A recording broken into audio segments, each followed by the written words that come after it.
Good day, Quora readers.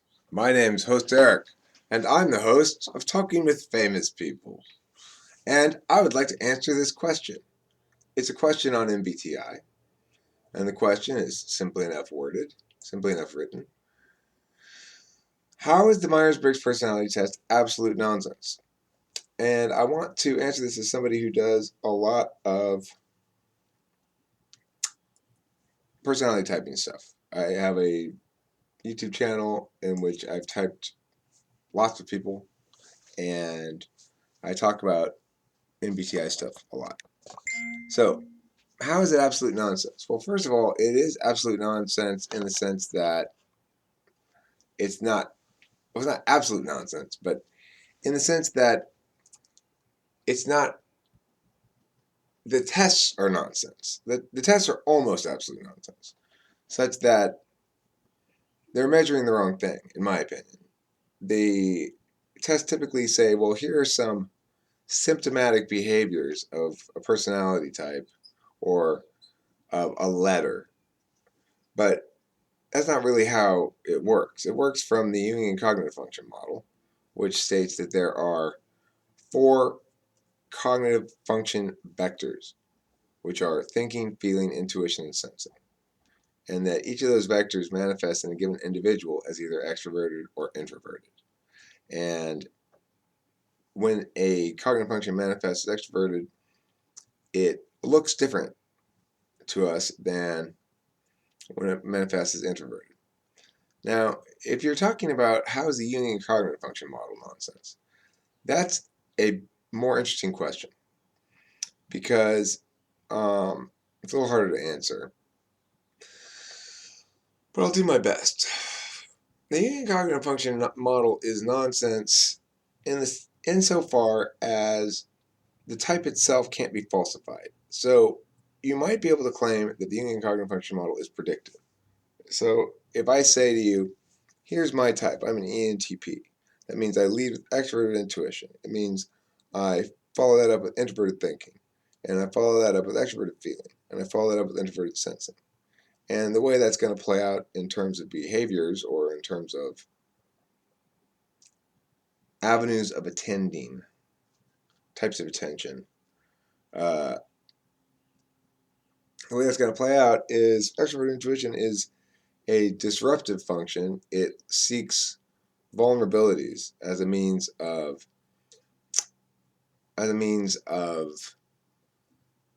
viewing the world, such that for an ENTP, it's going to be very debater type personality. For ENFP, who also leads with extroverted intuition, they're going to be very passionate about their causes.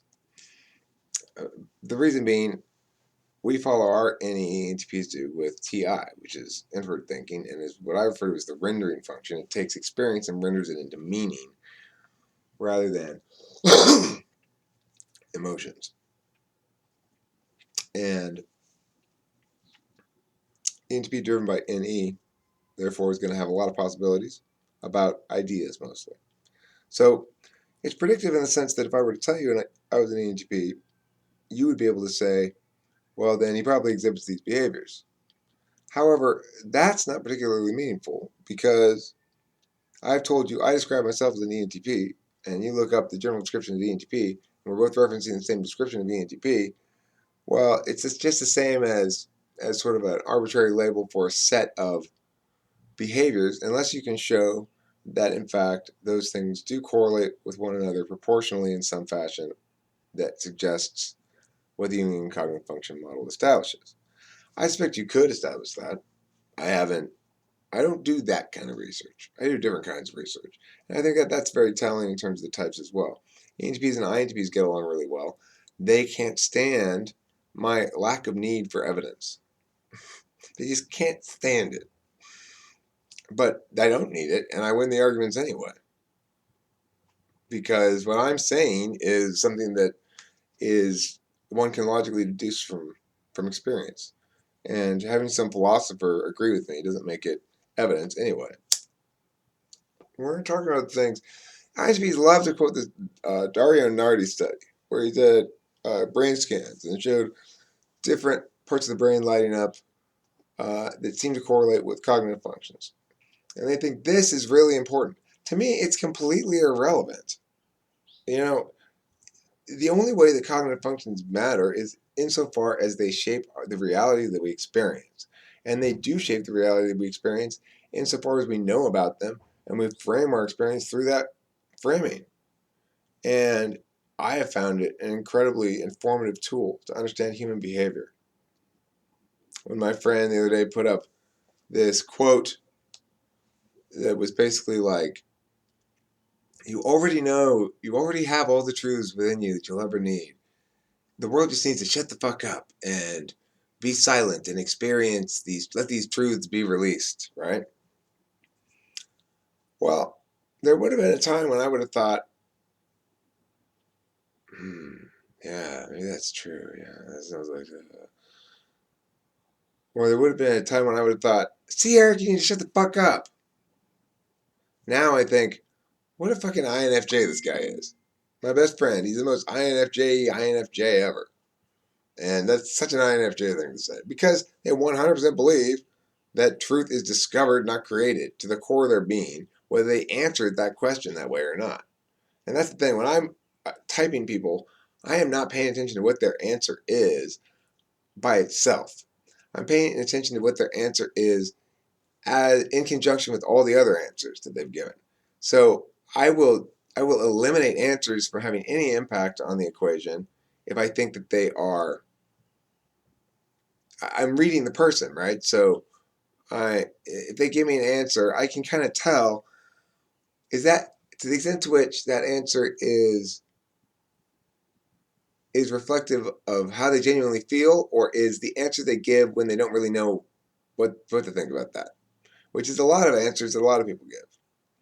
So I mean, in order to type people is an art; it's not a science. However, it would be possible, in my opinion, to make it a science. Socionics certainly is trying to. Socionics is this Russian thing that's like it's like MBTI, but they switch the P's and the J's on introverts, which they should. I mean, because look, that's one way that MBTI is total nonsense. They switch the P's and the J's for no good reason at all. The P and the J refers to whether you have a perceiving or a judging function in the dominant slot, or it should anyway. So ENTP, I've got a perceiving function in the dominant slot, extroverted intuition. That's why I'm a P. INTP, they have a judging function in the dominant slot, TI, and yet they're called P because MBTI says that the P or the J is determined by your first extroverted function. So the first extroverted function of the INTP is extroverted intuition, which is in their second slot. So they then are called INTP, but they should really be called INTJ because their dominant function is a judging function. Regardless, that aside, how MBTI is complete nonsense.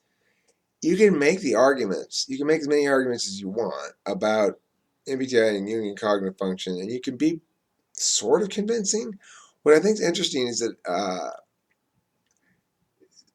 there was a strong default reflexive dismissal of personality types by most smart people for as long as I can remember before about 10 years ago or 15 years ago, maybe 20. You couldn't talk about MBTI with intellectuals because they thought it was ridiculous. You can't reduce people to a type, all this sort of stuff. But the fact is, I can't find anybody to give me an example of any teeny section of reality at all that doesn't entail framing through one of those four functions. Now, you might say, well, but why is it the way it is? Or are these physical structures in the brain? I don't know. But the model seems to make perfect sense to me when I look at it in terms of a proportionality thing. My NE, that means in the dominant slot, it's who I am. I'm a possibility generator by nature and a mess with her and a disruptor and a starter and a not finisher and a sloppy fucking mess and a forget my schedule and a leave shit all over the place and a head in the clouds sometimes, and I'm all those things, right? But that necessarily goes in this model in the fourth slot. It's inverse proportional with introverted sensing.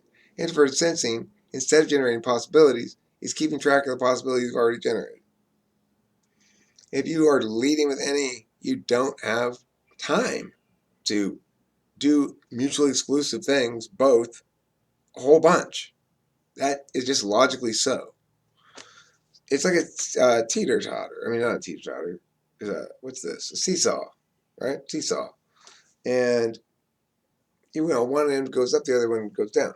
So it makes perfect sense that, given that a day has a finite number of hours, that you are going to spend those hours experiencing life through a certain perspective, certain number of hours through one perspective, certain number through another.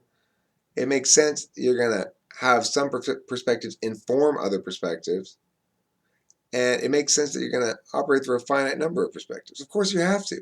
It's like handedness. If I go to the door, it's better that I be right-handed or left-handed than it is that I be ambidextrous. I don't want to go like this. What do I do? I want it to be reflexive. Our cognition is the same way.